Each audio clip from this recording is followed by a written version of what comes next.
Alors, je vous en prie.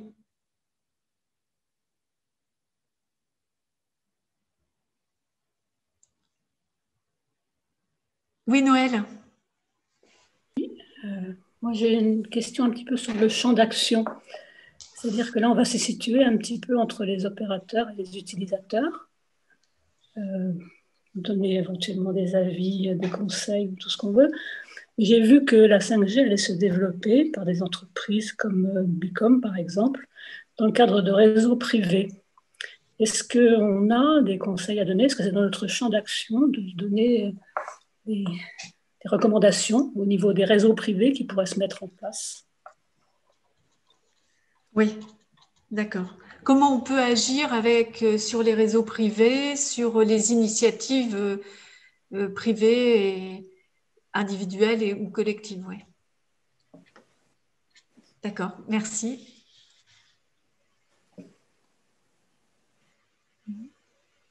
D'autres questions qui émergent à l'écrit ou en prenant la parole? Didier. Oui, je me dis, on peut, alors de manière générale, on peut faire des préconisations. On est légitime pour en faire. Après, à voir lesquelles on fera, mais on peut en faire. Même si c'est en dehors des compétences éventuellement de la ville de Rennes. Donc une remarque importante pour ouvrir le champ. Oui. Très bien. Manuel, hein, j'en vois quelques-uns opiner du chef. Très bien.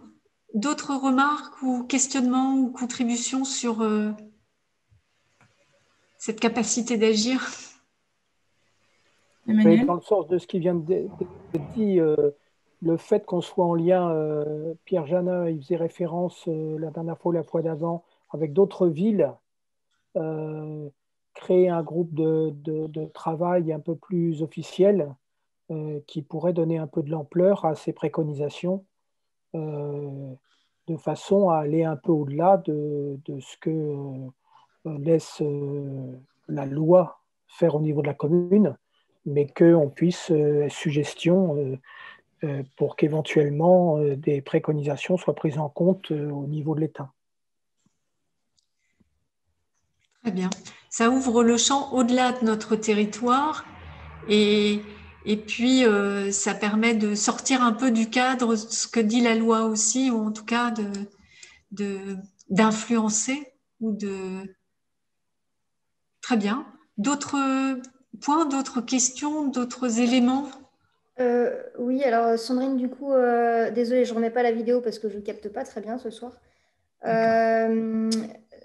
Par rapport à ce qui vient d'être dit, effectivement, je pense que c'est intéressant peut-être de regarder aussi les marges de manœuvre ou ce qui est proposé dans d'autres territoires parce que je me dis que ça peut permettre aussi de donner plus de poids si on a des démarches concomitantes, on va dire, ou qui vont dans le même sens. Par contre, peut-être un point de vigilance quand même sur, je ne sais pas si on peut avoir un regard juridique sur ce qu'on propose, parce que je ne doute pas que les opérateurs, si on est limite sur comment dire, sur ce qu'on propose en termes de recevabilité juridique, je ne sais pas si on va sur des champs sur lesquels on n'est pas censé aller. Voilà, on n'est peut-être pas à l'abri non plus que les opérateurs, du coup, nous retoquent ou peut-être engagent du contentieux, je ne sais pas, si on n'est pas vraiment bien bordé juridiquement dans ce qu'on propose, quoi. C'est bien noté, Sandrine, et c'est effectivement quelque chose qui avait émergé dans nos réunions précédentes, d'avoir ce regard juridique. Et ça tombe bien, puisqu'on a demandé à Annie Blandin de nous accompagner ce soir pour nous donner un éclairage précis là-dessus. Valérie? Oui, alors juste au niveau juridique, justement, il me semble que pour pouvoir déployer la 5G, les opérateurs n'avaient pas besoin de faire une demande préalable aux collectivités locales, puisque ils avaient le droit juste d'apporter des arborescences sur les antennes déjà existantes.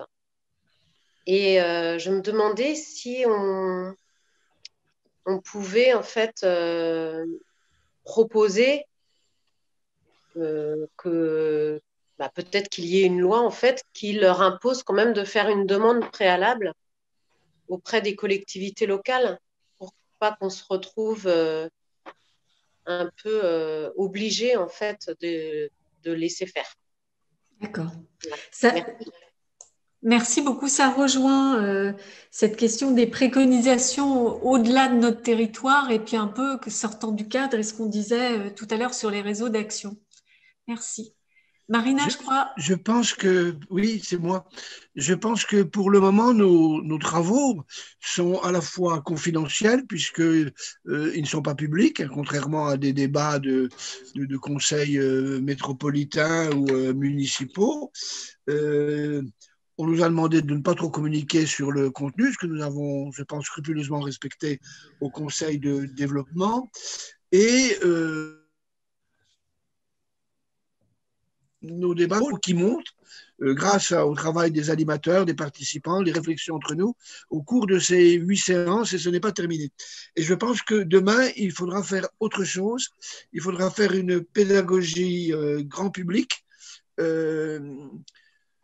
Au fur et à mesure que la 5G se mettra en place, expliquant le point de vue des uns et des autres, peut-être en ouvrant une rubrique dans la presse de la ville de Rennes ou d'autres, peut-être en passant au niveau de la métropole, par exemple, avec des comparaisons sur ce qui se passe dans d'autres régions où le même problème s'est posé, où on a aussi organisé des choses.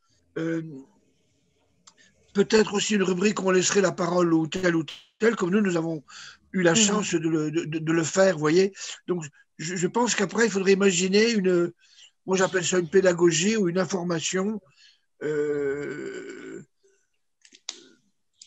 pour que nos travaux, nos conclusions ne soient pas uniquement connues de la ville de Rennes, mais qu'elles servent à avertir l'ensemble de la population qui va se poser des questions. Est-ce que c'est dangereux? Est-ce que je risque ceci? Est-ce que je risque cela? Quel est le degré de confidentialité? Enfin, il peut y avoir toutes sortes de thèses et de craintes qu'il va falloir désamorcer. Et d'autres, au contraire, il va falloir dire, ben oui, c'est vrai, attention à ceci ou à cela. Peut-être aussi expliquer l'aspect avec prudence, l'aspect commercial, quitte à donner la parole à des organisations de consommateurs, par exemple. Et dans certains cas, dans un bulletin de la ville de Rennes, la ville peut s'exprimer en disant voilà notre point de vue. Dans d'autres cas, elle peut donner la parole à quelqu'un qui, sous sa propre responsabilité, dit en tant qu'opérateur, en tant qu'organisation de consommateurs, je pense que c'est cela. Voilà. Merci. Effectivement, cette question de l'information et de la formation, de la communication est un domaine qu'on avait effectivement identifié ensemble les dernières fois. Est-ce qu'il y a eu une dernière suggestion, peut-être, pour qu'il n'y ait pas de frustration, pas de regret? Oui, moi j'aimerais bien, si possible. Bien sûr. Merci beaucoup, Anne. Je me demandais si nos marges d'action ne vont pas être réduites du fait des attributions qui ont déjà été faites aux opérateurs sur déjà les fréquences, ces choses-là. Est-ce que le fait d'avoir déjà entamé une partie du travail sur la 5G par le gouvernement en amont, est-ce que ça va nous poser des problèmes dans la rédaction de notre avis et voilà, est-ce que nos marges de manœuvre vont être diminuées à cause de ça ou est-ce qu'au contraire, il n'y aura pas d'incidence? Est-ce qu'il est encore possible de faire quelque chose? Ou en tout cas, est-ce qu'on a une marge d'action suffisamment importante malgré cette situation-là? Voilà. Oui. Très bien. Merci beaucoup. Tous les éléments que vous avez donnés sont effectivement des éléments qui viennent synthétiser un peu toutes les questions qu'on s'est posées depuis le début de cette mission. Et c'est les points sur lesquels on voulait, avec les intervenants de la table ronde, pouvoir apporter des éléments. Alors, avec nous ce soir, il y a Audrey Martin, donc de la ville de Rennes, et Norbert Friand, que vous connaissez déjà, et qui effectivement quand vous dites il faudrait qu'on voit ce qui se fait ailleurs et peut-être ce qui se fait ici, vont pouvoir tous les deux nous rendre compte à la fois des leviers mis en œuvre sur la ville de Rennes aujourd'hui et des leviers mis en œuvre ailleurs. Audrey et Norbert ont lancé via les interconnectés une enquête pour savoir ce que faisaient les autres villes en ce moment sur les questions du numérique et de la 5G. Peut-être avant de commencer, Audrey ou Norbert, un mot pour nous parler de cette enquête réalisée. Du coup, Norbert, je prends la parole. Oui, vas-y Audrey. Du coup, l'enquête a été réalisée plutôt sous le prisme vraiment ondes électromagnétiques pour voir un petit peu en fait comment les villes étaient organisées et prenaient en fait en compte cette question dans leur organisation de services, dans la gouvernance, dans le rapport avec les opérateurs. On leur a demandé aussi effectivement en fait ce qu'elles pouvaient faire en matière d'information en fait du public. Voilà, et puis également quelles expérimentations en fait elles menaient dans leur territoire. Donc une quinzaine de villes en fait ont répondu. Donc c'est un échantillon en fait, mais qui donne quand même à voir.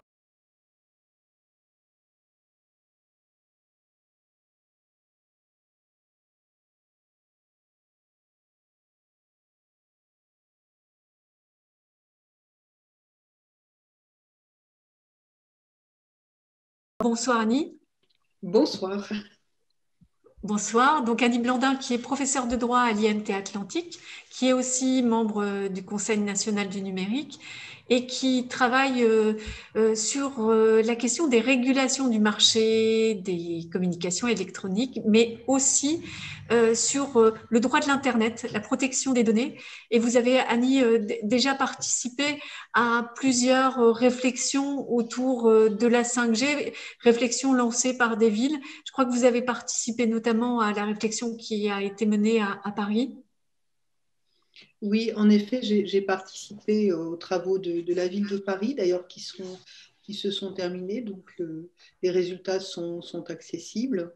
Et je travaille aussi sur la question au sein du département système réseau cybersécurité et droit du numérique d'IMT Atlantique, donc qui est situé à Rennes d'ailleurs, le département SRCD. Il y a en fait dans ce département beaucoup de spécialistes des réseaux mobiles, hein, donc du point de vue technique. Et j'ai aussi travaillé sur la 5G, mais plus sous l'angle des impacts environnementaux ou des enjeux environnementaux au sens large au sein du Conseil national du numérique. Je précise d'ailleurs que la mandature donc, vient de se terminer et il y a plein de choses intéressantes à lire sur le site du CNUM, notamment sur le numérique et l'environnement. Merci d'être avec nous en tout cas ce soir et vous l'avez entendu, en fait on a beaucoup d'attentes pour essayer de comprendre le cadre juridique dans lequel s'inscrit le déploiement de la 5G et puis les marges d'action qui sont celles des territoires. On va peut-être commencer justement par cette question des marges d'action. Depuis septembre dernier, beaucoup de villes, enfin certaines villes ont déclaré des moratoires sur la 5G. Il y a Lille, il y a Grenoble, il y a Lyon, il y a Nantes aussi. Beaucoup de villes se sont posé la question donc de ces moratoires pour attendre d'avoir les résultats de l'étude de l'ANSES notamment. L'un des points qui est ressorti, les observateurs, certains en tout cas, nous disaient ces moratoires, ils sont illégaux. Des moratoires qui sont hors du cadre des compétences des villes. La compétence d'attribution des fréquences appartient à l'État et les villes n'ont pas la possibilité de les contester. Est-ce que vous pouvez nous expliquer, nous permettre de faire le clair sur ce qui est légal ou pas et sur les compétences en matière de déploiement de la 5G? Alors, il faut distinguer la procédure d'attribution des fréquences qu'aucune collectivité territoriale ne veut disputer à l'État et la question du déploiement des antennes. C'est deux choses différentes. Alors, je ne vous apprends rien, effectivement, en disant que les collectivités, les maires n'ont pas le droit d'instaurer un moratoire. C'est en tout cas en pure perte sur le plan strictement technique et juridique qu'ils instaureraient un tel moratoire. La compétence, elle est nationale, le Conseil d'État l'a rappelé. Seules les autorités de l'État désignées par la loi sont compétentes pour réglementer de façon générale l'implantation des antennes relais de téléphonie mobile, donc c'est le secrétariat d'État au numérique, l'ARCEP, l'autorité de régulation donc, des communications électroniques et des postes, et aussi l'Agence nationale des fréquences. Alors évidemment, un maire peut toujours le demander en forme d'acte politique pour faire émerger une discussion, pour avoir plus de transparence. Alors, la question qui s'est posée derrière tout ça, c'était finalement la question de l'État. Est-ce que l'État pouvait demander un moratoire, évidemment, aurait pu, bien sûr, aurait dû, peut-être. En tout cas, c'est ainsi que les questions se posent. Alors, le maire, en fait, il ne peut pas s'opposer à l'implantation d'une antenne relais au titre du principe de précaution.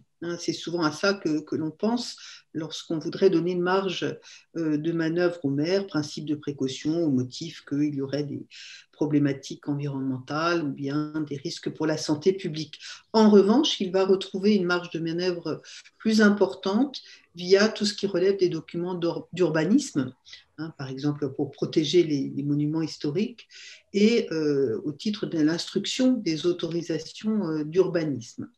Donc on n'a pas de moratoire, mais on a un débat public qui doit être d'autant plus riche et qui est d'autant plus légitime. Donc il y a effectivement pour les élus une nécessité d'avoir tous les éléments d'appréciation pour prendre position sur cette nouvelle technologie. C'est l'argument utilisé par un élu corse au moment de la demande de moratoire. Et les maires, à l'évidence, ont un rôle à jouer pour l'appropriation des technologies par les citoyens, pour la prise en compte des contraintes territoriales, puisque la question des zones blanches se pose évidemment. Et donc, ce débat est légitime. Alors, je le dis avec d'autant plus de force que mon expérience au sein du CNUM m'a montré que, curieusement, plus que jamais, on déniait un droit de parole à certaines personnes sur ce sujet. Je peux témoigner, par exemple, que sur l'impact environnemental du numérique et de la 5G en particulier, la question se pose. J'ai subi à titre personnel des attaques extrêmement violentes sur Twitter pour avoir osé poser la question de la pertinence de nos usages du numérique dans un contexte où le monde est un monde fini. Donc les ressources ne sont pas illimitées. Alors juste pour ne pas empiéter sur le temps de parole de mes collègues, débattre de ces questions, ce n'est pas nouveau, contrairement à ce qu'a prétendu un président d'une autorité de régulation en disant mais de quoi se mêlent les citoyens, le sujet est technique, laissons travailler les opérateurs. Non, il y a quelques années, dans les années 80-90, lorsqu'on a déployé ce que l'on appelait les autoroutes de l'information, c'est les réseaux fixes, on disait déjà on déploie des tuyaux, où sont les usages ? Aujourd'hui, on a l'impression que c'est un peu l'inverse pour la 5G.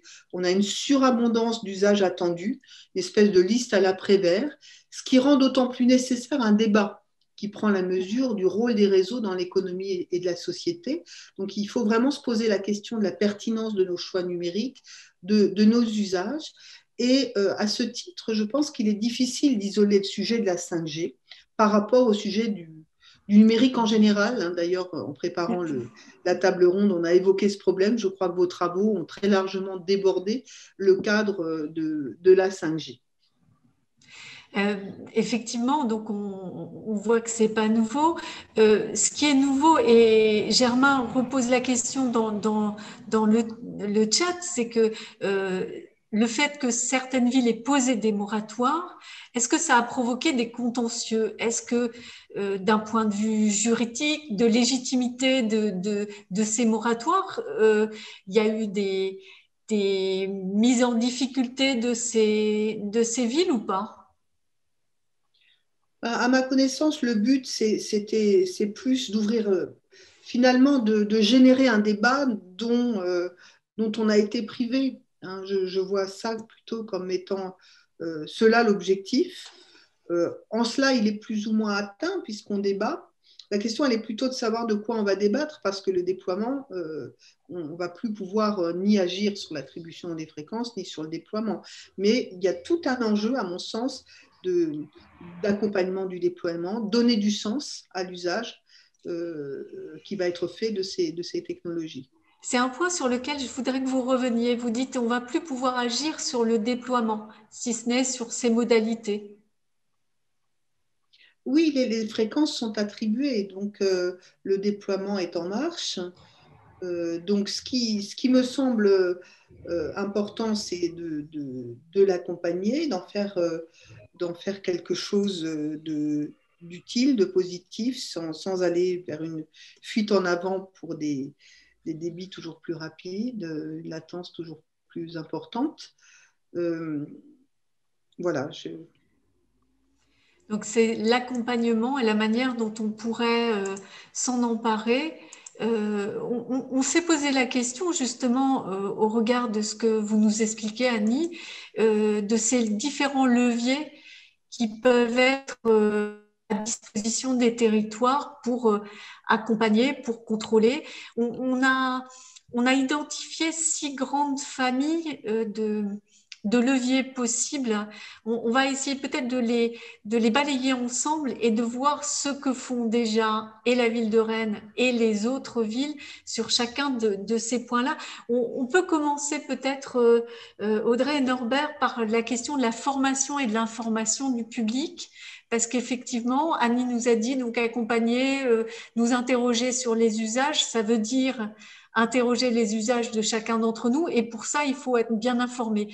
Qu'est-ce qui est fait au niveau de la ville de Rennes en la matière, sur la formation et l'information?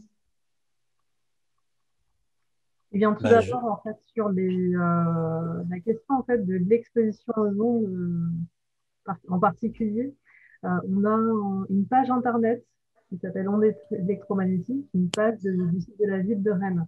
Et à travers cette page internet, on informe d'une part en fait sur les dossiers d'information mairie, des dossiers d'information qui sont envoyés par les opérateurs pour avertir la ville qu'il va y avoir en fait un projet d'antenne. Ces dossiers d'information mairie ont vocation à être mis à disposition des habitants. Donc on va le faire via le site, mais on va le faire également en fait en s'appuyant sur des structures de quartier, notamment les directions de quartier, qui sont elles en fait en contact direct avec les habitants. Sur cette même page, on va pouvoir aussi informer les Rennais et les Rennaises à travers en fait une cartographie des expositions aux ondes. C'est une cartographie qui a été produite en 2019 et publiée sur ce site. Et qui donne les niveaux d'exposition aux ondes sur une cartographie 3D en fait, de la ville. Et enfin, on va aussi informer de la possibilité de demander en fait, des mesures complémentaires à tout habitant qui le souhaite, chez lui notamment, des demandes de mesures, enfin des mesures qui sont effectuées par un organisme, un laboratoire de l'ANFR. Donc ça, c'est sur l'exposition aux ondes. Sur le numérique au sens large, je te laisserai Norbert en fait plutôt en parler, c'est plutôt ton rayon. Merci. Donc il y a l'exposition aux ondes et puis il y a les usages du numérique, Norbert. Oui, sur les usages du numérique, donc l'information, la formation, ça passe par un apprentissage collectif. Je vois sur la ville de Rennes, la métropole, on a 350 métiers différents, par exemple, en interne. Et j'ai beaucoup de collègues qui viennent et qui posent des questions, en fait, par rapport à l'impact, par exemple, par rapport à leur métier, sachant que ce sont des collègues qui sont donc au service public, hein, donc en lien avec la population et en lien avec les activités du territoire. Donc ça, c'est un exemple aussi d'infusion, disons, de l'information par rapport à l'arrivée d'une technologie comme la 5G. Par rapport au jeune public que vous avez évoqué, Anne, il y a donc le travail qui est fait avec les écoles, les espaces publics numériques dans les quartiers également aussi, animation avec des associations, on pense à l'association Bug. Richard Delogus, son directeur, est venu nous parler il y a quelques ateliers. Et également aussi l'arrivée prochaine, l'ouverture prochaine en fait, d'un EduLab sur la ville de Rennes, qui est un lieu qui sera situé donc, à l'ancienne faculté dentaire Pasteur, donc en plein cœur de ville, et qui travaillera aussi sur la pédagogie et l'arrivée du numérique, donc pour les plus jeunes, pour les enfants et aussi pour les enseignants, évidemment. C'est dans ce but de rendre vraiment le citoyen acteur, comme nous disait Jacques-François Marchandise, pour ne pas subir le numérique, mais pouvoir le choisir, parce que se pose plus la question de savoir aujourd'hui 100% des 12-39 ans sont utilisateurs d'un téléphone mobile. Donc voilà, ça devient une nécessité, un service public presque de former aussi à ces questions-là. Et ça rejoint ce que nous disait Germain tout à l'heure sur la nécessité de communiquer, d'informer. Mais je suppose que les services de la ville ne sont pas seuls pour faire ce travail-là. Il y a le réseau, il y a les acteurs du territoire sur qui vous vous appuyez ou avec qui vous travaillez ces questions. Oui, tout à fait. Donc, c'est de l'infusion, hein. C'est donc les espaces publics numériques. Il y a des animateurs dans les différents quartiers de Rennes. Les espaces publics numériques dépendent des directions de quartier et sur le volet numérique sont animés notamment par l'association Bug avec un programme pédagogique en fait. Et on se voit très régulièrement. Il y a aussi le réseau, par exemple, des laboratoires de fabrication numérique, des LabFab, qui regroupent 25 têtes de réseau, associations, écoles. L'Institut Mines Télécom est par exemple membre. Et le LabFab a par exemple produit des cours en ligne, des MOOC. Et figurez-vous que sur les MOOC, il y a plus de 250 000 utilisateurs. Donc, ils ne sont pas tous sur Rennes, hein, bien évidemment. Ils sont à travers le monde, mais les MOOC, le principe, c'est des échanges aussi, du collaboratif. Et ça permet donc cette intensité d'échange, permet cet apprentissage collectif également aussi. Donc, en effet, la question, le sujet, c'est vraiment de voir avec qui on peut travailler parce qu'on n'est pas dans un mode où on diffuse l'information, en fait, mais vaut mieux plutôt travailler en utilisation avec les utilisateurs qui eux-mêmes vont développer les applications, en fait, en lien avec la 5G. Donc, c'est en fait cette réciprocité qui est nécessaire également aussi.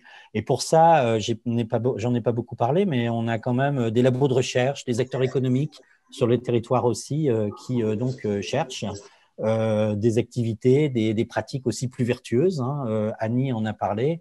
Des applications, par exemple, qui pourraient consommer moins, avoir une empreinte environnementale plus faible. Voilà. Et donc, ces partenariats qui existent quant aux usages du numérique, ils existent aussi quand on veut informer et former sur l'exposition aux ondes, Audrey. Du coup, sur les partenariats, sur l'exposition aux ondes, c'est un peu moins connecté, on va dire. Chaque ville, effectivement, a un petit peu sa spécificité, sa façon en fait, de former, d'informer. J'ai parlé en fait de la cartographie des expositions aux ondes qui a vocation en fait à faire connaître le niveau d'exposition au grand public à sa fenêtre près. Certaines villes vont être aussi sur des démarches de simulation et de cartographie des niveaux d'exposition simulés.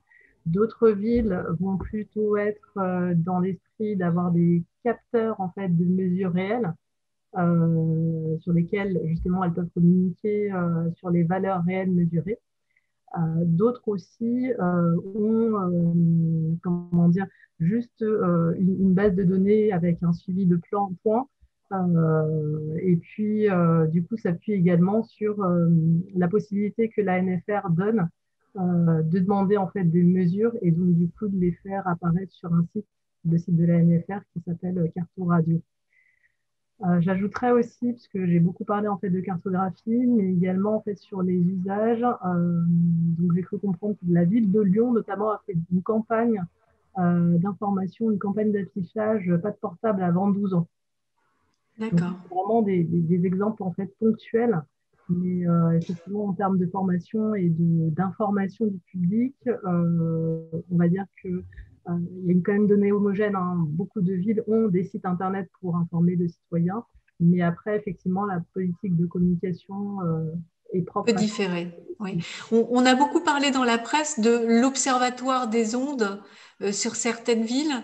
Comment ça marche ? Ben, c'est ça, c'est en fait la NFR a donné en fait la possibilité à certaines villes, en tout cas ouvert en fait la possibilité aux villes de pouvoir se doter en fait de capteurs de mesure. C'était notamment dans le cas du déploiement de la 5G où certaines villes, donc c'est Paris, Marseille, je dois en oublier Bordeaux notamment. Nantes aussi, non? Pardon? Nantes aussi? Oui. Nantes aussi. Qui ont accepté en fait de disposer en fait d'au moins 3 capteurs dans le réseau, un peu partout dans la ville, à proximité de 5G, pour voir un petit peu l'exposition en fait, quel est l'impact de la 5G sur l'exposition aux ondes. D'accord. Ça, c'est public et c'est consultable sur le site de la NFR. D'accord. Donc, des expériences, en tout cas au niveau des territoires, pour informer réellement le public. Annie Blandin, je voudrais vous faire réagir sur ce levier-là. Former, informer. Comment est-ce que vous regardez on va dire, cette possibilité de se mettre en action au niveau d'un territoire? D'abord, c'est l'échelon pertinent. Je crois qu'il n'y a aucun doute là-dessus, sur ce genre de sujet. En matière de formation, évidemment, il y a une évolution, et notamment sur la prise en compte des impacts environnementaux. Alors, peut-être que oui, ce que je pourrais ajouter, c'est qu'il est important de se saisir de la 5G pour avoir une réflexion plus large sur le lien entre numérique et environnement, et informer sur ces aspects-là. Donc, alors, mon expérience a été de piloter la feuille de route qui va inspirer la feuille de route qui sera présentée en février par le gouvernement sur le numérique et l'environnement, et qui repose en fait sur 2 piliers: un numérique sobre, donc qui maîtrise sa propre empreinte environnementale, et un numérique qu'on va mettre au service de la transition écologique. Donc, il y a vraiment un beau travail à faire sur la sensibilisation des citoyens aux impacts environnementaux du numérique, sachant que pour la 5G, les choses sont assez ambivalentes, puisque du point de vue de l'architecture et de la technologie, la 5G est supposée ne pas être trop consommatrice d'énergie, mais il y a toujours le risque d'un effet rebond qu'on ne sait pas mesurer, du fait d'un usage accru de nos appareils mobiles, et aussi d'une tentation de changer les terminaux encore plus vite. Et on sait que l'essentiel de l'impact environnemental négatif se loge dans la fabrication du terminal. Donc je pense qu'il y a à la fois une sensibilisation à faire pour qu'on s'interroge sur la pertinence de nos usages du numérique, et aussi une information à donner pour se saisir justement du numérique, pour mener des projets en faveur de la transition écologique au moyen des données, parce que la 5G, ça veut dire plus de données, bien sûr, plus de capacité de traitement de données, dans des conditions évidemment intéressantes, avec notamment les temps de latence qui sont très... Et donc, je voudrais juste ajouter, parce qu'en général, on se projette sans regarder en détail ce qui se fait et ce qui s'est fait récemment.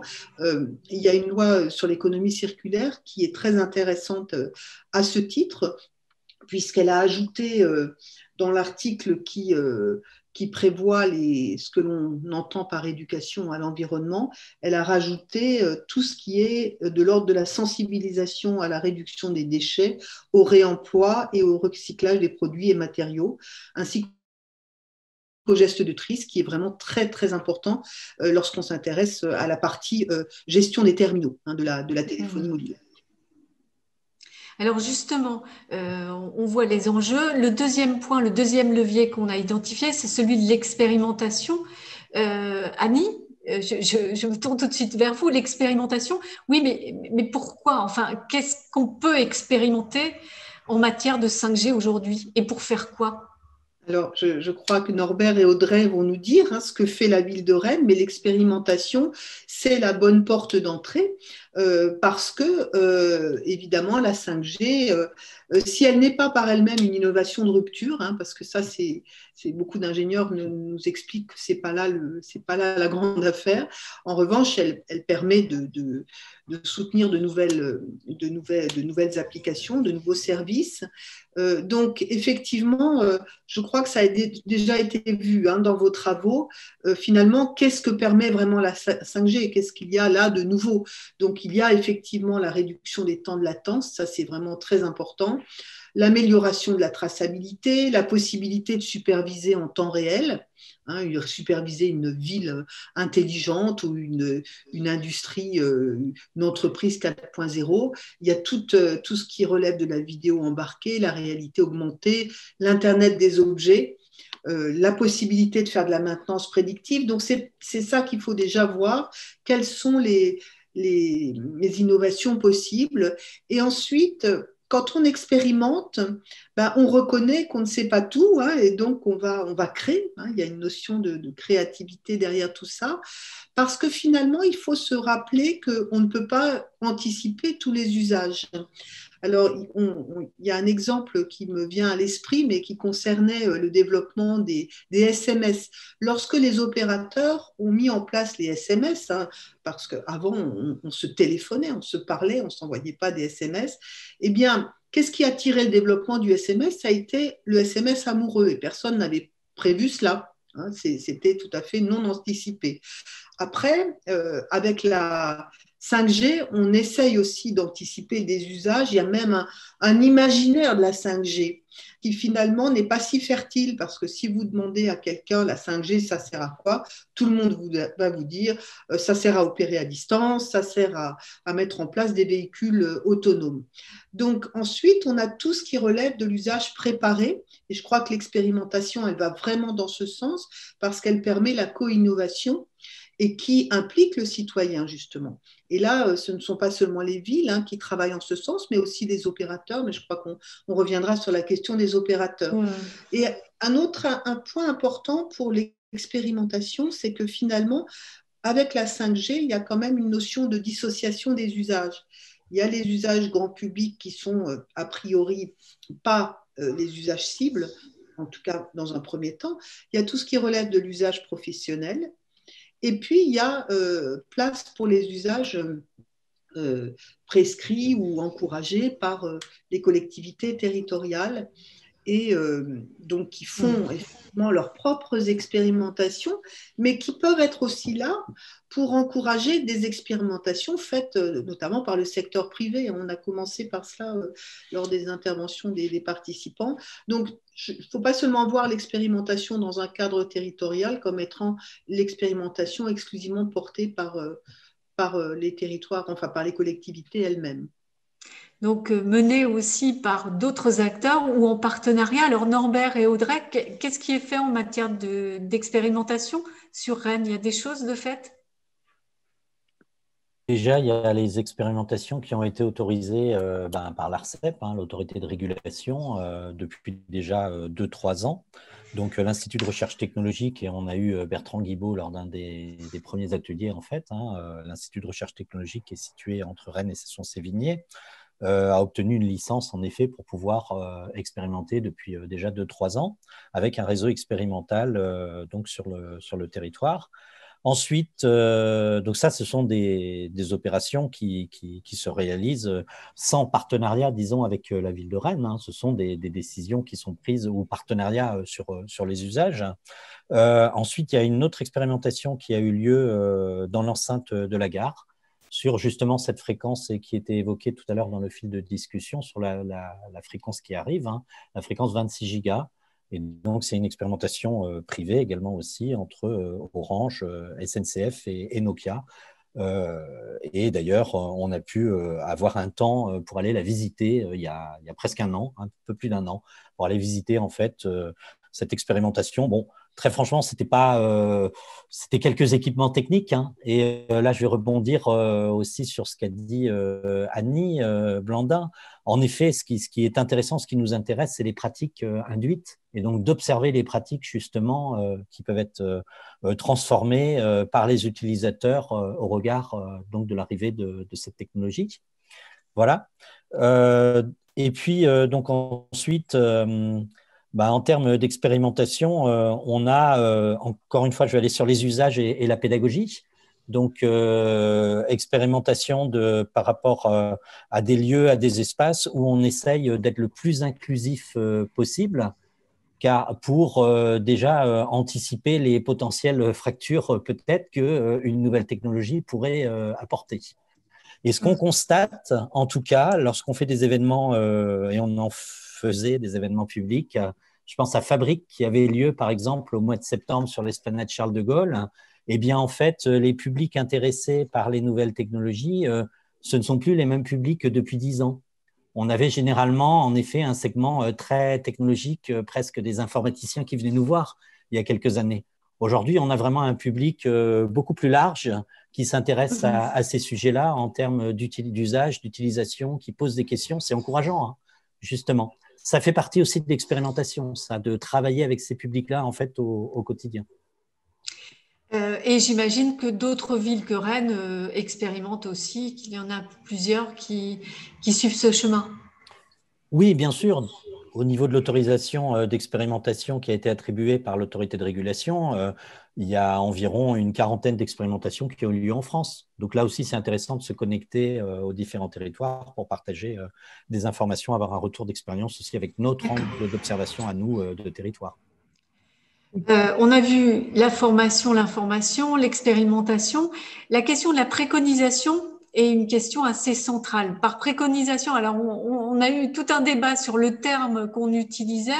L'idée, c'était de se demander quels étaient les leviers pour réguler les actions des opérateurs, les implantations. Là, Audrey, quels sont les leviers qu'utilise la ville de Rennes? Est-ce qu'il y en a? Est-ce que sur ce volet préconisation, il y a des choses que vous faites aujourd'hui? Eh bien, on dispose au niveau de la ville de Rennes d'une charte des antennes relais de téléphonie mobile. Et dans ce cadre-là, effectivement, il y a différentes préconisations qui ont été, on va dire, discutées avec les opérateurs. Notamment sur l'implantation en fait des antennes, on préconise en fait la mutualisation en fait sur les mêmes supports. On essaye effectivement en fait de faire respecter des règles d'intégration, de bonne intégration paysagère.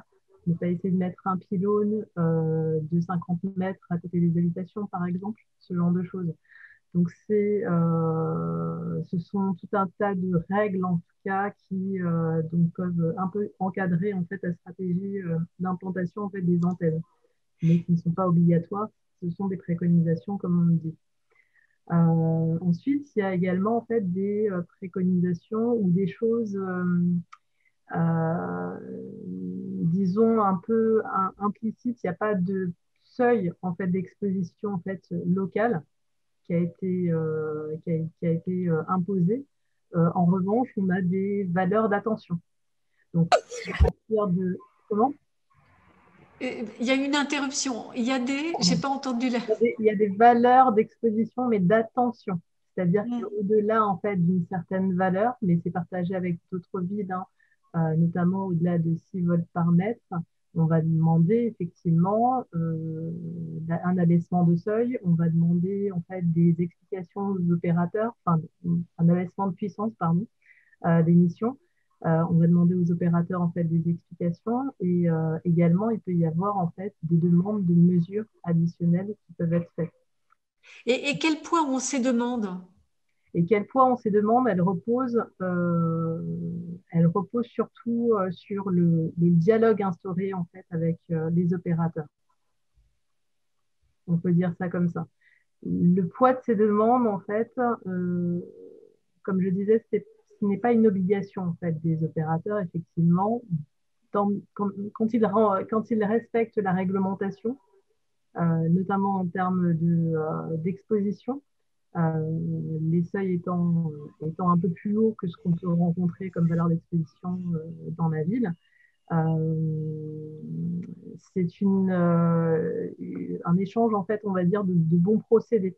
C'est que les opérateurs entendent très bien qu'effectivement, il faut le plus possible abaisser, en fait, les niveaux d'exposition, tout en garantissant, puisqu'ils ont quand même, en fait, justement, cette obligation-là, tout en garantissant une bonne couverture. Et pendant l'enquête que vous avez menée, vous avez identifié d'autres villes qui ont ce travail aussi de préconisation auprès des opérateurs? Oui, là par contre, ce travail est assez partagé en fait, dans le sens où, en tout cas, assez généralisé au niveau en fait des villes. Les villes ont à peu près toute la même procédure en fait en termes de demande d'abaissement en fait de puissance, etc. Ce que certaines essayent en fait de voir avec les opérateurs, de discuter avec les opérateurs, c'est la notion aussi de distance des infrastructures à des établissements sensibles. Ce qui n'est pas du tout, effectivement, ne peut pas rentrer dans le cadre, je pense, de la réglementation, mais fait l'objet en fait de discussions, de demandes.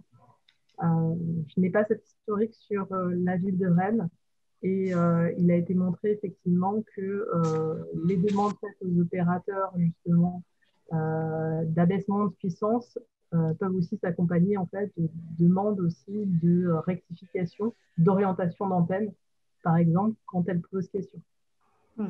Alors, ça nous amène justement à l'autre point. Vous avez parlé de dialogue, de négociation avec les opérateurs.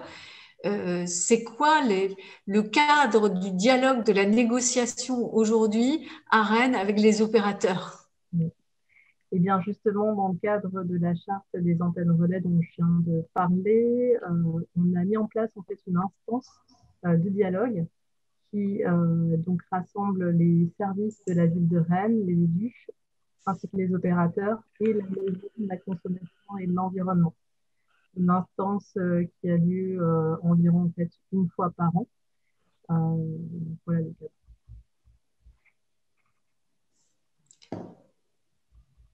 Pardon, excusez-moi. Oui. J'ai un réseau un peu faible ce soir. Donc, il y a cette instance. Il y a la charte aussi, Audrey, ou Norbert, sur ce point-là. La charte, c'est un cadre que respectent les opérateurs qu'ils suivent. Alors, c'est un cadre qu'ils suivent, mais dans le sens où la charte n'est pas non plus, en fait, un cadre trop contraignant. Par là, que la charte, en fait, des antennes relais à Rennes date de 2002. Elle a été révisée, mais elle faisait, en fait, c'était un préalable, on va dire, à l'évolution de la réglementation, notamment de la loi Abeille, qui a prescrit un certain nombre de choses aussi. Donc, c'est un cadre de toute façon, en fait, qu'ils sont amenés, en fait, à respecter. Après, sur ce que j'énonçais, en fait, en préambule sur l'intégration, en fait, paysagère, c'est quelque chose également, en fait, qui respecte. La seule chose que quand même je pourrais quand même en fait signaler, c'est qui m'interroge à l'heure actuelle, c'est la question de la transparence. La transparence est un grand principe en fait de la charte et on voit qu'elle atteint un peu ses limites. Ça a été mis en lumière avec la 5G où au départ effectivement c'était pas, on va dire tout n'était pas très clair sur leur stratégie en fait de déploiement. Voilà. D'accord. Et sur cette charte, la question de la 5G pourrait être introduite. En fait, est-ce qu'on peut imaginer une charte qui intégrerait la 5G et vous parliez de révision possible et qui pourrait mettre des règles de bonne conduite pour tout le monde? On peut tout envisager effectivement dans une charte à ceci près que la charte est vraiment en fait un document inscrivant en fait les principes d'accord entre la collectivité et les opérateurs. D'où cette question de négociation. Annie Blandin, est-ce que vous voulez réagir, s'il vous plaît, sur cette question de la préconisation, de la négociation et du dialogue entre les territoires et les opérateurs? Est-ce que ça vous semble un levier pertinent, efficace? Je crois comme cela a été dit, hein, c'est un levier qui a pour cadre la loi de 2015, donc la loi Abeille, donc relative à la sobriété, la transparence, à l'information et la concertation en matière d'exposition aux ondes électromagnétiques. Donc c'est une loi qui finalement a pour vocation d'élargir les possibilités de débat, hein, donc de mettre en place plus de transparence, mais pour autant, les maires ne vont pas se prononcer en matière d'exposition des personnes aux champs électromagnétiques. Hein, on est plus dans l'ordre du débat et je pense que Audrey est plus au fait de la mise en œuvre, hein, de ces dispositions. Oui, et puis effectivement, en fait, si on parle de la loi Abeille, quelque chose qu'on pourrait rajouter, c'est l'opportunité qui est offerte aux maires également en fait de proposer, en tout cas de suggérer au préfet de monter une instance en fait de concertation au niveau préfectoral qui peut en fait être aussi une instance de dialogue sur on va dire différents sujets et notamment en fait des sujets précis. Je sais qu'on a sollicité la préfecture pour examiner en fait un dossier qui faisait un petit peu litige entre les employés en fait de la DGFiP et les gestionnaires de la TCDF à Rennes. D'accord. Donc, on a cette possibilité avec cette instance de concertation qui renforce la possibilité de négocier, de dialoguer, en tout cas entre opérateurs, territoires et différents acteurs. Il y a la question de la mesure, mesurer. Et ça, quand on a préparé les choses, les éléments pour cet échange, vous avez dit tout de suite, c'est pas le rôle des collectivités, la mesure. C'est quelque chose qui appartient à l'État. Est-ce que vous pouvez nous expliquer ce point-là? Audrey. Alors, pardon, je me disais à qui dont le micro est ouvert. J'en profite. D'accord. En fait, mesure, mais dans le sens aussi contrôle, effectivement, c'est pas forcément fait du ressort des collectivités, à ceci près qu'effectivement, comme Ali Blandin le disait, on a un petit levier qui est celui en fait de l'urbanisme, qui est un petit levier, mais qui peut permettre en fait aux agents, notamment en fait des services d'urbanisme, de contrôler en fait que effectivement les opérateurs sont bien dans les clous entre les déclarations en fait préalables de travaux qui normalement en fait doivent être transmises à la mairie et l'installation en fait effective d'une infrastructure. Donc ça c'est une vérification en fait qui peut être faite sur place. J'en profite pour répondre donc du coup à un propos. Alors je pense que c'est Valérie Bénard qui disait qu'effectivement en fait les opérateurs n'avaient pas forcément l'obligation systématique d'adresser en fait une information ou de faire une déclaration préalable en fait en mairie. Ce qui est vrai, par contre, sur la 5G, effectivement, en fait, les dossiers d'information mairie, on ne va pas parler des dossiers d'urbanisme, mais les dossiers d'information mairie doivent être adressés quand il y a une modification substantielle en fait d'une infrastructure. Et des échanges avec l'ANFR que nous avons eus en fait récemment, il a été demandé en fait récemment aux opérateurs, même si les déploiements en fait 5G envisagés n'étaient pas des réelles modifications substantielles, elles l'étaient quand même en fait pour l'habitant et donc ils ont demandé effectivement à ce que les opérateurs quand même nous fournissent l'information. Concernant la déclaration préalable, c'est pas forcément en fait effectivement systématique. En fait, les déclarations préalables en fait vont être effectivement en fait envoyées s'il y a aussi une modification substantielle en fait et apparente des infrastructures. D'accord. Donc ça nous ramène à cette question de la transparence dont on parlait tout à l'heure pour pouvoir mesurer. Les autres villes, elles font quoi en la matière? Est-ce qu'elles fonctionnent comme Rennes? Est-ce que c'est différent? Alors, je pense que certaines villes, ça dépend vraiment en fait des moyens en fait qui vont être mis en œuvre à un point donné. Certaines villes effectivement ont choisi en fait d'envoyer en fait de contrôler en fait systématiquement sur le terrain les infrastructures et faire le lien avec les dossiers en fait, administratifs.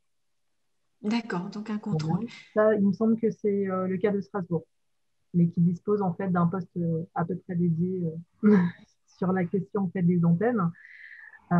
Sinon, effectivement, ces vérifications ne sont pas systématiques. En revanche, en fait, ce qu'on fait, et je pense que c'est assez généralisé, c'est qu'on essaye de donner quand même, en fait, d'informer le citoyen qu'il a la possibilité de demander en fait, des mesures pour connaître sa propre exposition. Donc, c'est aussi, en fait, un levier quand on parle de mesurer ou de contrôler, c'est aussi une façon, en fait, déjà d'impliquer, en fait, le citoyen et de répondre à ses préoccupations, puisqu'il va demander, en fait, des mesures au sein de son logement, donc au plus proche, en fait, de son exposition. Donc ça, c'est assez généralisé et par contre, en fait, on se rend compte qu'effectivement, il n'y a pas forcément en fait beaucoup, tout dépend des villes, mais il n'y a pas forcément en fait beaucoup de mesures en fait demandées, puisqu'on peut voir sur le site carte radio de la NFR effectivement qu'il pourrait y en avoir plus. D'accord. Ça veut dire peut-être que le citoyen soit n'a pas l'information, ne savent pas, ça nous ramène à l'information. D'accord. Mais donc, il y a cette possibilité de mesurer, voire de contrôler, en tout cas, et de demander à en savoir plus.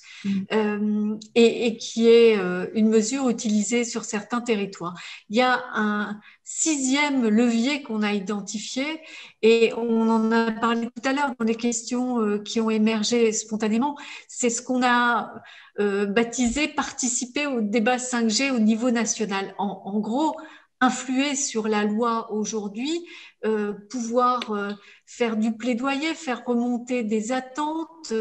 Plusieurs participants ont souligné le fait qu'il pouvait être intéressant d'entrer dans ce débat national pour pouvoir faire entendre sa voix, pouvoir faire ses demandes. Annie Blandin, est-ce que ça, c'est possible ? Alors, oui, je pourrais déjà compléter ce que vient de dire Audrey à propos de la mesure, puisqu'on mesure en effet l'exposition aux ondes, mais il y a d'autres choses qui ont vocation à être mesurées, et notamment la couverture mobile, la qualité de service. Et là, je crois qu'il y a vraiment au niveau de l'ARCEP, donc l'autorité de régulation des communications électroniques et des postes, qui est une autorité indépendante, il y a eu un tournant avec la présidence de Sébastien Soriano, qui est de dire qu'on peut réguler par la donnée. Alors, réguler par la donnée, ça veut dire en fait rendre disponible un certain nombre d'informations, en particulier sous la forme de cartes de couverture mobile. Et en fait, avec ces cartes, d'abord l'utilisateur est en mesure de savoir où il en est et qui choisir comme opérateur, mais en plus, ça permet de mettre les opérateurs en concurrence sur ces points-là, puisque l'information est complètement transparente.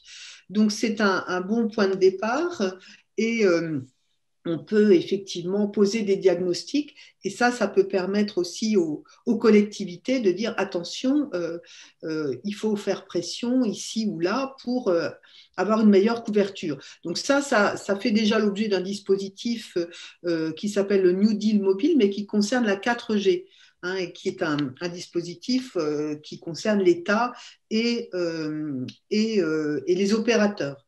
Donc c'est vrai que quand on parle de ce sujet de régulation, il faut bien prendre en considération l'existence d'une autorité dont c'est la mission, réguler le secteur des communications électroniques.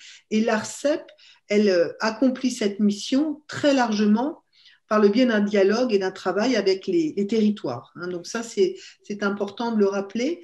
Alors, pour revenir précisément à la question...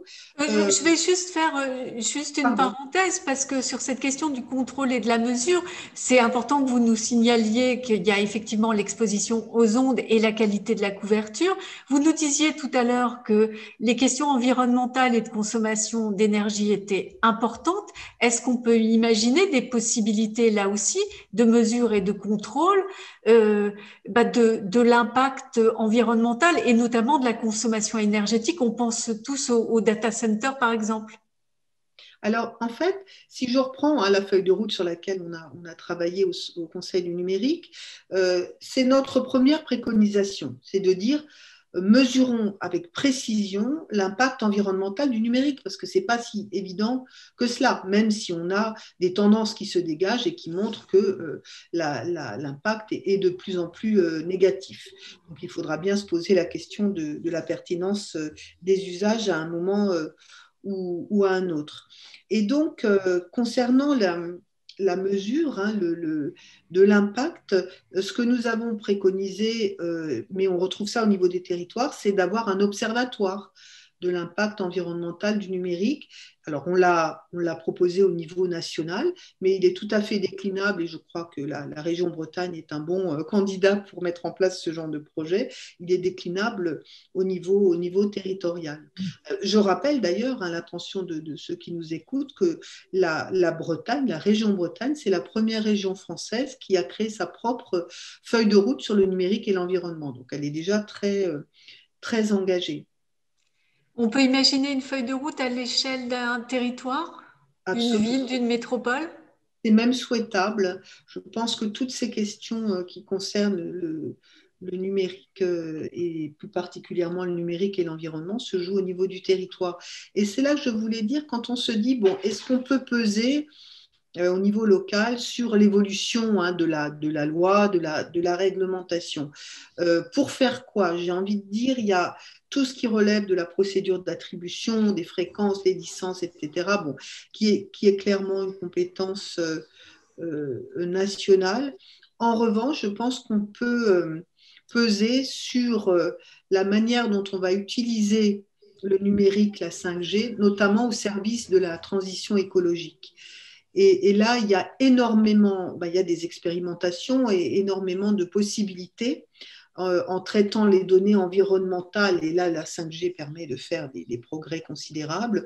On peut rationaliser beaucoup d'activités pour avoir une meilleure prise en compte des problématiques environnementales, que ce soit au niveau des mobilités urbaines, que ce soit au niveau de la gestion des déchets, la gestion de l'eau. Donc, effectivement, l'une des préconisations que nous avons eues pour ce qui concerne les données environnementales, c'est de les valoriser au plus proche du territoire. Donc, on vous dit, par exemple, on a mis en place un Health Data Hub au niveau français, donc la plateforme de gestion des données de santé. C'est une vision très large, très centralisée en réalité, alors que pour ce qui relève des données environnementales, il y a vraiment une place à prendre au niveau des territoires. Et sur ce point, il y a un point de vigilance, à mon sens, c'est que la 5G ne va pas forcément dans le sens de l'équilibre des territoires. Et là, je ne parle pas des zones blanches ou pas, je parle de certains services. Quand on vous vend la 5G en disant ça va favoriser la médecine à distance, les opérations à distance, on va même jusqu'à dire oh là là, à certaines villes qui voulaient mettre en place des moratoires, si vous refusez la 5G, vous n'aurez pas la médecine à distance. Mais c'est précisément peut-être ce qu'il faut éviter. Il y a des services qui ne vont pas en faveur, qui ne sont pas en faveur du tout d'une politique territoriale harmonieuse. Donc, je crois que ça, c'est vraiment un point de vigilance. Et c'est un point de vigilance qui vaut pour tout le numérique, d'ailleurs, parce que le numérique, il faut le démontrer, il faut aller plus loin dans la recherche, mais va quand même beaucoup dans le sens d'une métropolisation effrénée. Et donc voilà, faisons attention à cela, ça me paraît vraiment essentiel.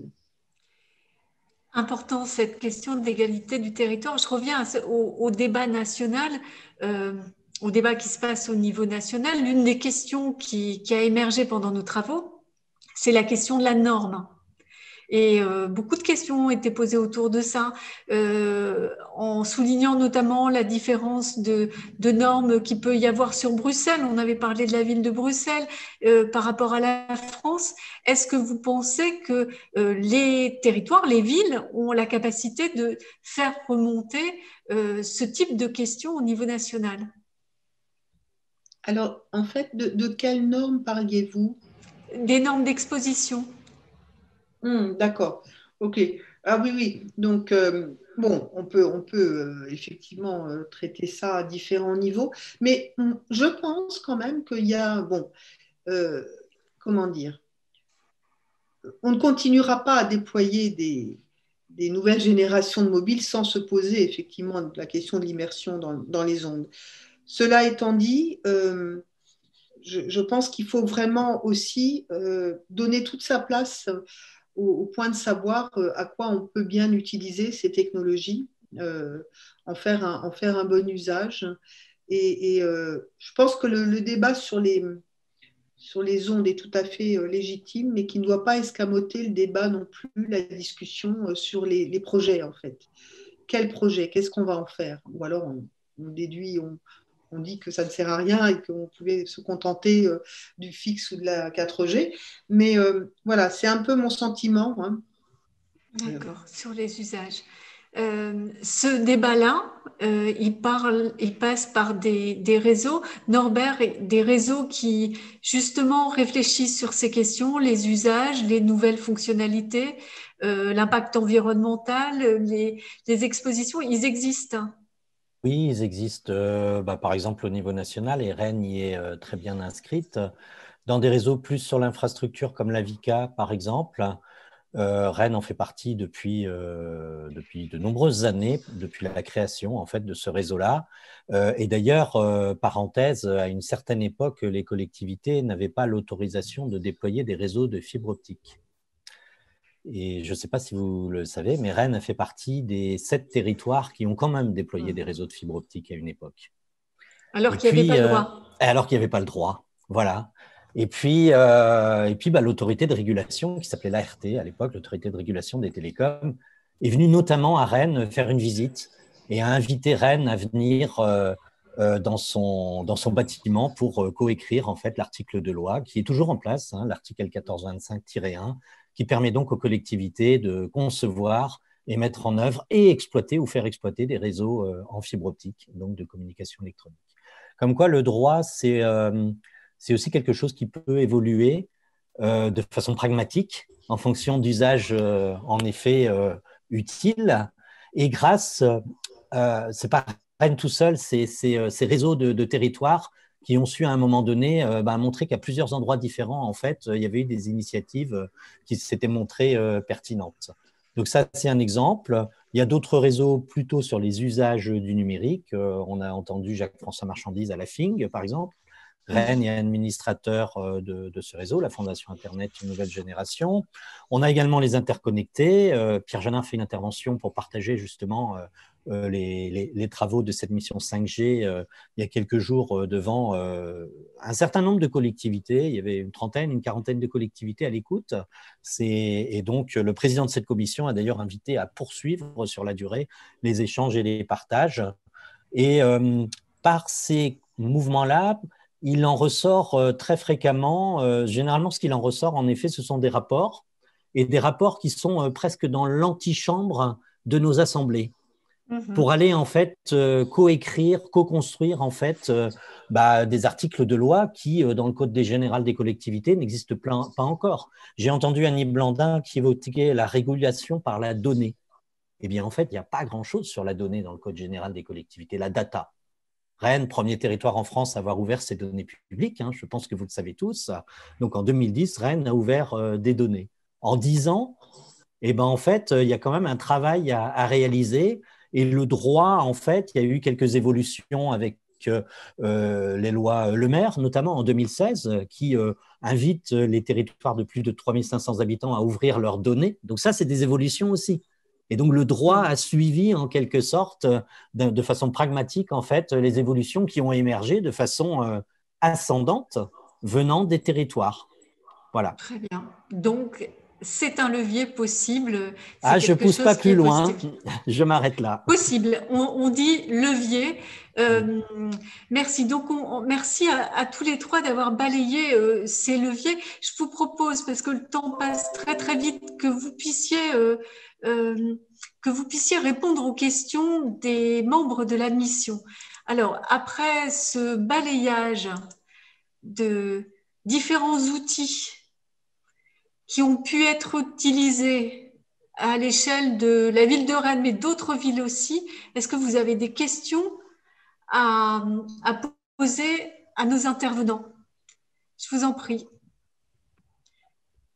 Alors, Anthony. Oui, alors j'ai écrit un grand message, je vais te le faire par oral, ce sera plus simple. Je vais remettre ma vidéo. Donc, je vais tout simplement lire ma question si vous voulez plus de détails. Est-ce qu'il serait possible d'avoir une obligation de diffusion des statistiques d'utilisation de la part des opérateurs? Donc, ces données elles peuvent être anonymisées pour ne pas nous pouvoir identifier si c'est un réseau Free, Orange, etc. Mais en tout cas, que le public peut avoir accès à ces données. Donc, les données, ça pourrait être l'engorgement des antennes ou encore l'usage des datas. C'est-à-dire, comme il y a une technologie de slicing dans la 5G, on pourra identifier quels sont les usages qui sont les plus dataphages dans les flux utilisés par le public. Ce qui pourrait permettre, dans un second temps, de pouvoir discuter et peut-être légiférer justement sur ces fameux usages. Tout à fait. Alors, qui peut répondre à cette question? Annie, est-ce que c'est quelque chose qu'on peut, à notre échelle ou peut-être à l'échelle nationale, exiger, avoir ces statistiques pour comprendre les usages? En fait, c'est exactement ce qu'on proposait, hein, donc de pouvoir mesurer davantage, connaître, comprendre.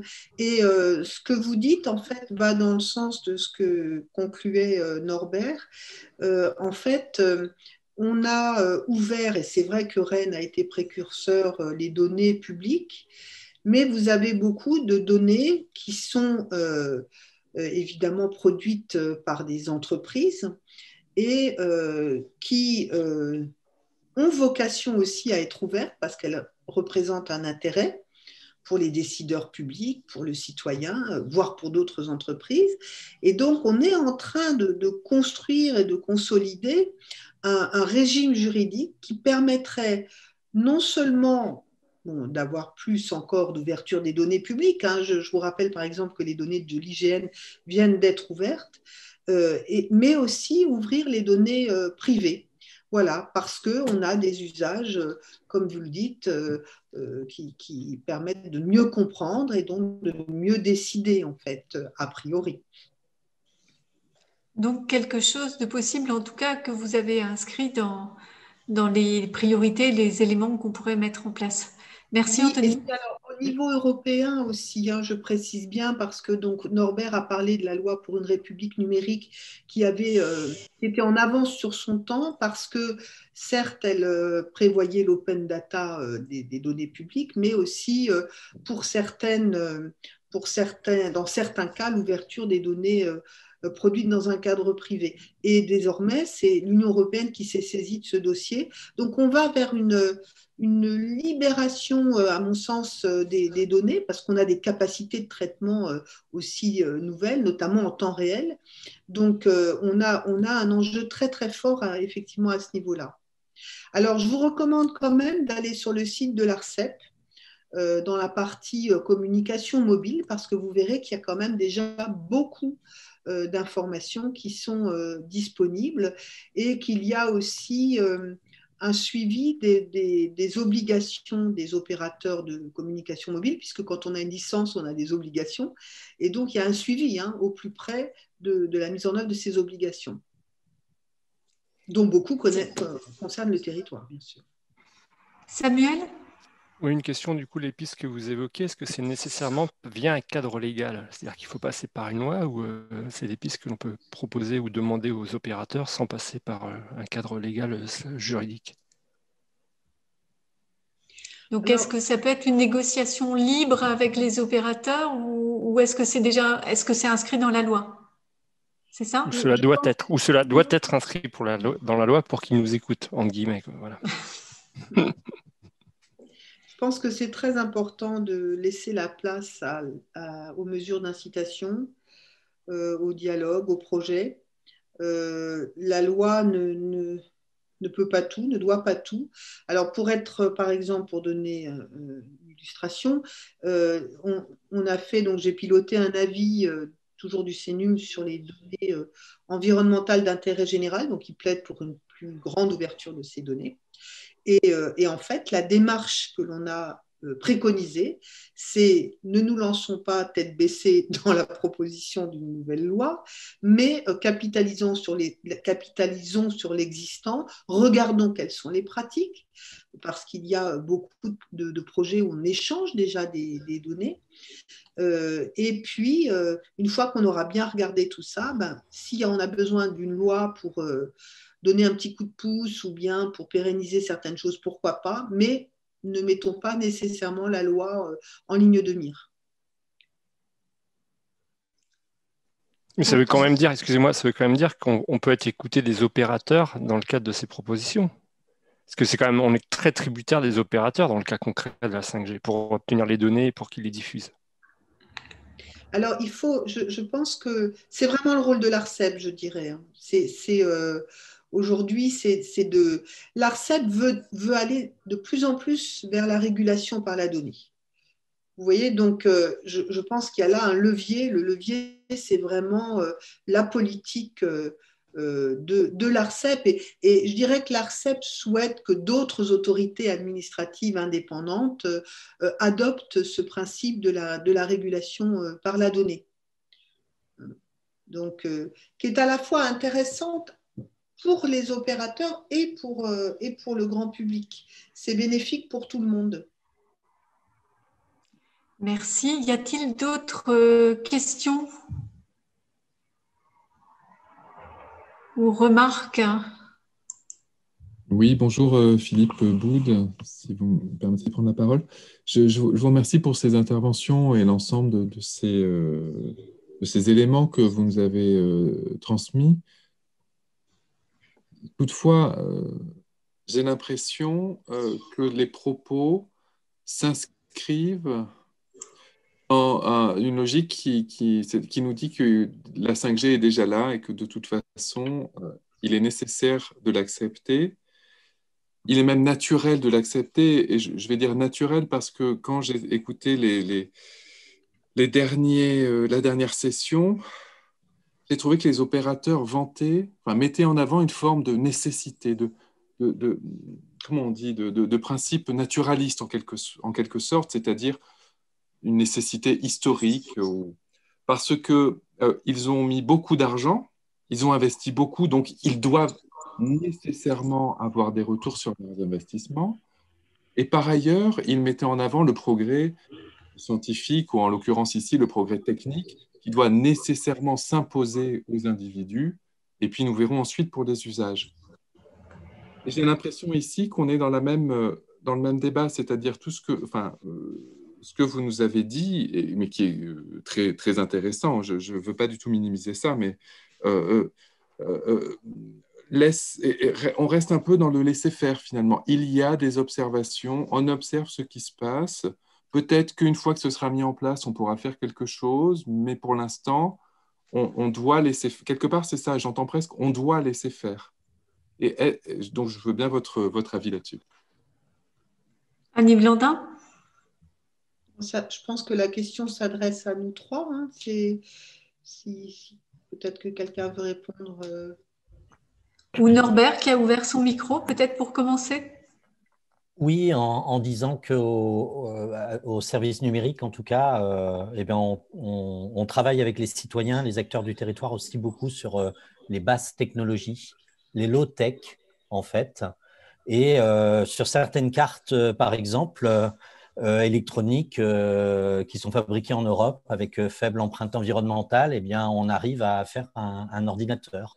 Et on arrive à apprendre à un enfant à construire lui-même son ordinateur.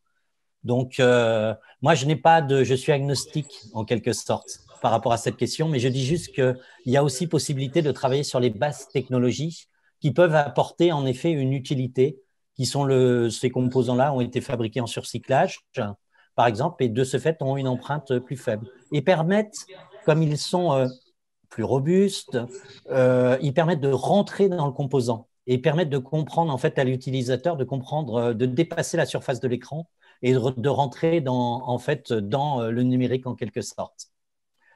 Je réponds peut-être un petit peu à côté, mais je sors justement de ce cercle 5G également aussi, en disant que Il n'y a pas que la 5G, il y a aussi, on a commencé par l'éducation, la formation. En tout cas, sur la ville de Rennes, on va aussi sur des basses technologies.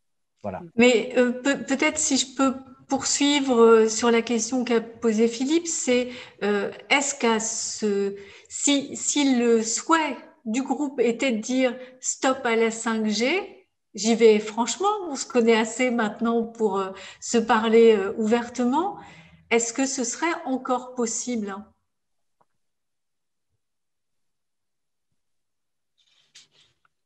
Annie? Non, la réponse est non. La réponse est non. Moi, alors, je pense que bon, on a tôt fait, disons, de dire, voilà, c'est l'opérateur. Oui, l'opérateur, il a intérêt à offrir de nouveaux services, à innover. C'est l'ensemble d'un écosystème hein, qui produit, qui produit ces nouvelles normes, ces nouvelles technologies. Voilà, c'est pas juste le fait des opérateurs. On oublie un peu beaucoup dans le débat sur la 5G, on oublie beaucoup les constructeurs. Or, là-dessus, on a un enjeu très fort, hein, vous le savez, un enjeu de souveraineté, hein, notamment avec la problématique de Huawei. On a aussi des enjeux très forts en matière de sécurité hein, sur toutes ces technologies. Donc, je pense effectivement que on peut conjuguer low-tech et high-tech, hein, comme le disait Norbert, et que surtout, il y a des usages que l'on attribue à la 5G en disant il faut la 5G pour faire ça. Non. Très souvent, effectivement, d'autres technologies conviennent également, hein, et je parle notamment de la fibre. Hein. Donc, le débat il y a un débat, oui, sur l'urgence, sur la nécessité. Alors, je trouve que, si je peux me permettre hein, de citer un collègue, le meilleur article que j'ai lu là-dessus vient d'ailleurs d'un Breton que certains d'entre vous connaissent peut-être, qui s'appelle Dominique Boulier, qui a écrit un article sur le débat public et nécessaire concernant la 5G dans une revue qui s'appelle AOC. Et donc, si vous n'avez pas encore lu 36 000 articles, vous pouvez lire l'article en intégralité. Je pense que c'est lui qui répond le mieux à la question que vous posez. Effectivement, à la question de l'urgence de l'innovation. Il plaide d'ailleurs pour une substitution plutôt de la logique, enfin je ne veux pas travestir son propos, de la logique de créativité, de création à celle de l'innovation. Merci pour cette précision, mais c'est effectivement peut-être sur cette réponse très claire de pourquoi dans le document ou le support qu'on partageait depuis le début, il n'y a pas de cercle empêché. Votre réponse, Annie, donne clairement un éclairage sur les possibilités qui sont les nôtres aujourd'hui d'agir. Cependant, en fait, on entend bien avec tous ces éléments que vous nous avez présentés que encadrer, accompagner est quelque chose qui est possible pour les collectivités et pour les acteurs des collectivités aujourd'hui. Je me permets juste de jeter un coup d'œil sur l'horloge. Donc, ça passe très, très vite. Y a-t-il d'autres questions ou remarques? Et parmi les membres de la mission?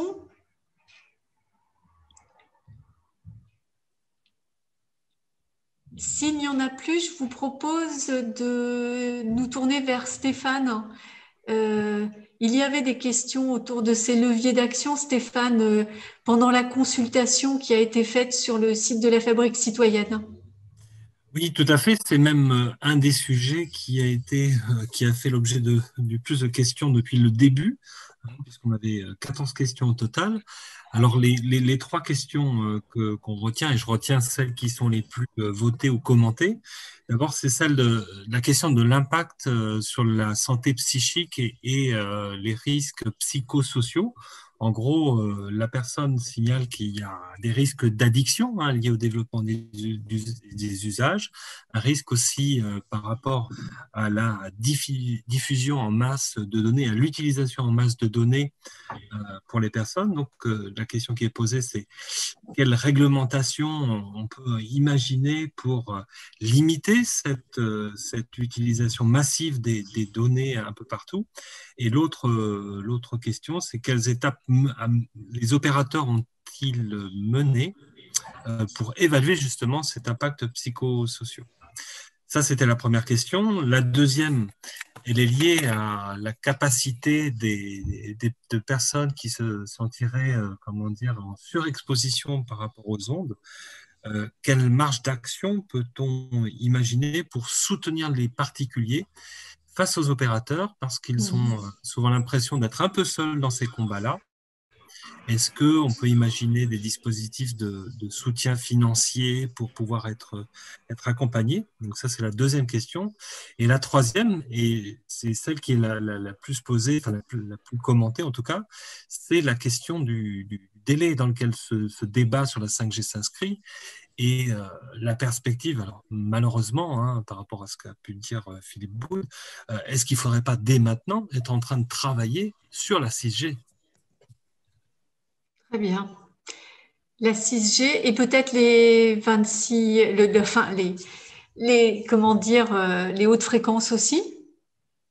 Est-ce que sur ces questions, vous avez les uns et les autres, Audrey, Norbert ou Annie, un commentaire ou un élément de réponse? J'en ai un sur la surexposition aux écrans parce que vous avez distingué deux aspects. Sur la surexposition aux écrans, je pense que c'est un sujet dont il faut s'emparer vigoureusement. Parce qu'il y a à la fois la pratique elle-même, son impact sur le lien social, le psychisme, sur les capacités cognitives, et puis il y a aussi les causes. En fait, là, ce ne sont pas les opérateurs qui sont en cause, c'est tous ceux qui fournissent du contenu, du service, des applis, dans un seul but qui est effectivement d'attirer notre attention, de capter notre attention. Donc, on nage en plein dans l'économie de l'attention. Et je pense que là, il y a un enjeu de régulation aussi, mais qui est la régulation des grandes plateformes du numérique, de tous ceux qui se nourrissent de notre attention. Et à commencer par celle des plus jeunes, puisque là, effectivement, le problème est crucial. Et donc, oui, ça, je pense que c'est le mobile, la mobilité accroît évidemment la surexposition aux écrans. Alors ça, que ce soit la 4 ou la 5G, on peut dire que si on peut regarder plus de films, c'est encore plus addictif. Mais je pense que là, il y a vraiment un problème qu'il faut prendre à bras-le-corps. Et c'est très difficile parce que il y a un gros lobbying, et notamment ceux qui veulent à chaque fois mettre en balance les apports du numérique. Bien sûr que le numérique apporte beaucoup de choses, mais pour autant, ce n'est pas une raison pour ne pas traiter ce problème de la surexposition. Merci beaucoup pour ces éléments. On n'a pas toutes les réponses, Stéphane, mais justement, on va continuer à travailler dessus.